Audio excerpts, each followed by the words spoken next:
in the process of removing the, well, basically taking this apart. So what you do is, first of all, take the seal, rubber seal. It just goes around this. You just pop off.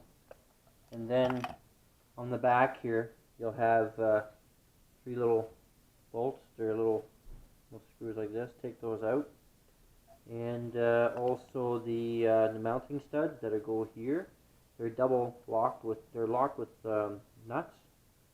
Sure, these ones right here. So take those off. What will happen is they'll fall through, just like that one that was broken. It fell through. And after that, and here's the time-consuming part. Is I'm not too sure if you'll be able to see it from this angle, but right here you got to start peeling the edges, like just kind of curl it off. I don't know if you can see it there. Anyway, just take a flat-bladed screwdriver and just slowly work it around and just kind of uncurl it, and you should be able to separate this.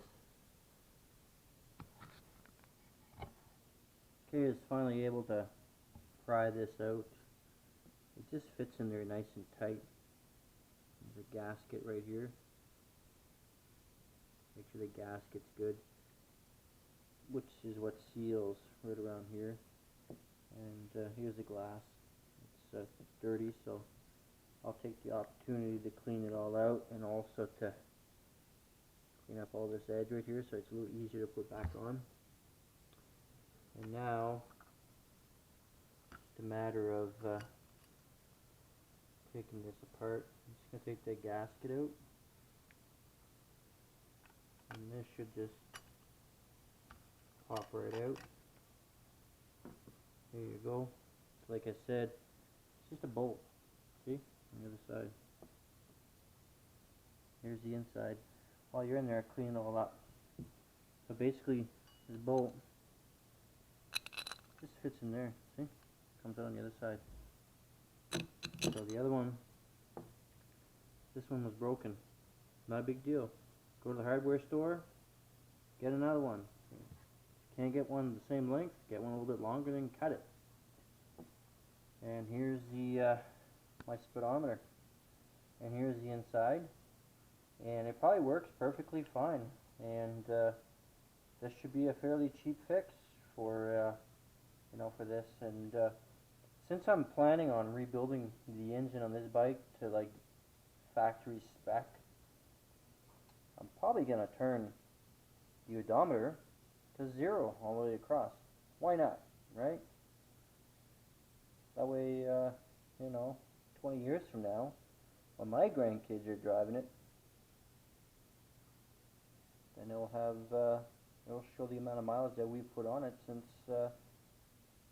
their parents, or my kids, were using it. So, we'll see how it goes.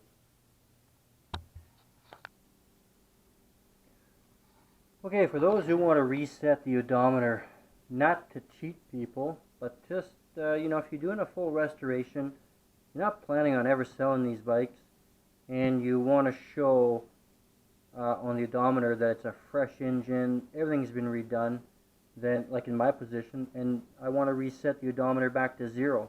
So, this is what you do. So, I've kind of dismantled it already, but here it is right here. Basically, what you do first is, of course, take it out of its pot, right? This thing here, right? Take it all out. And I fixed mine, by the way. I remember I had one of these studs were broken, so I just bought new ones. I mean, you put them in through like this, bolt them in, done, right? And I painted this too. It was pretty pitted and rusted. And then when you take this out, you're with, you'll see the face that's on it like this, right? So take the needle out, take those 2 screws out, right? And be careful with this, these scratch easy, the face on it. And then you've got this right here. There's 2 screws right here and right here. Take those out. Then you're left with this right here. Now, not too sure if you'll be able to see it, but on this side of the tumbler, there's a little C-clip right here. And it looks just like this. It's this one right here.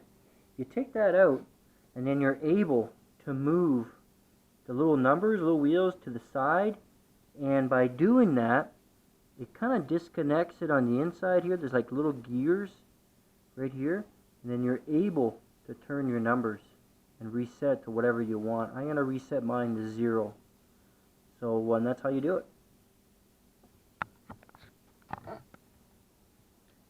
Okay, as you can tell, I got mine up to all zeros here.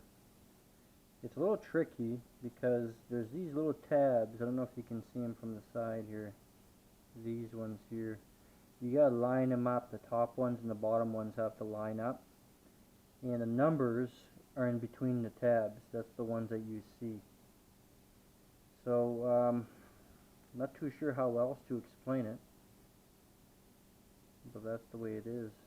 Now my next step is to put that little C-clip right back in there in that shaft to prevent the tumblers from sliding back and forth.